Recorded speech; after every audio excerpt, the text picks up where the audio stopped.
गरेस्वर बर' खौरांगिरि गौतुमा दुर्गा फुजायाव बर' सावथुन दिन्थिफुंनो साखाफारा।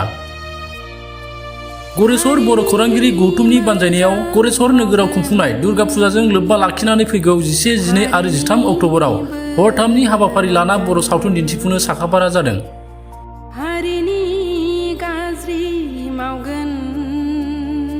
बावैसो दिहुनजानाय बर'नि साबसिन हामसिन आबुं बर' सावथुन गाब गैयै जायख्लं, दाहाल आरो बर'नि थै सावथुनखौ नायनो खाबु मोनगोन रायजो राजाफ्रा। गिबि सान एबा 11 खालार खालि दिङा फिल्म प्रडाक्शननि बेनाराव दिहुनजानाय बर'नि मुंदांखा सावथुन लिरगिरि आर रोनाव बिथांनि लिरनाय फावखुंग्रि समिना ब्रह्मनि बिथोन होनाय आरो मुलुग बर'नि दैदेननायाव आरो सुजुनायाव गाब गैयै जायख्लं मुंनि आबुं बर' सावथुनखौबो नुनो मोनगोन।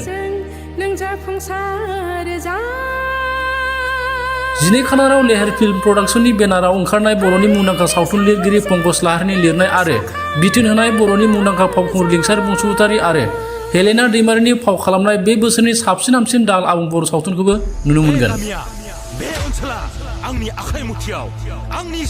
थामथि सान एबा 13 खालार खालि मेहेरगोनां फिल्म प्रडाक्शन बेनाराव ओंखारनाय बर'नि मुंदांखा सावथुन लिरगिरि सपन कुमार ब्रह्मनि लिरनाय रोंसार मोसाहारिनि दैदेननायाव आरो बर'नि मुंदांखा फावखुंगुर सोरां नार्जारी, ओम प्रकाश, राजिब कुमार ब्रह्म आरो बर'नि मुंदांखा फावखुंग्रि संगिना ब्रह्म, फामफुलि गयारी, फुजा मोसाहारि, मासुम ब्रह्म आरो गोबां बर'नि मुंदांखा महरगिरि बिथांमोननि फाव खालामनायखौबो बर'नि थै आबुं बर' सावथुनाव नोंथांमोना नुनो मोनगोन।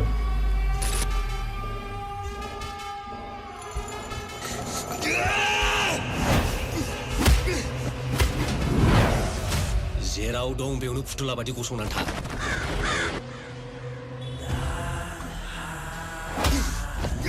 खलथाफोर, ओइ खलथा गरंफोर, रेप खालामनो नामा? बे मबाइला सोरनि?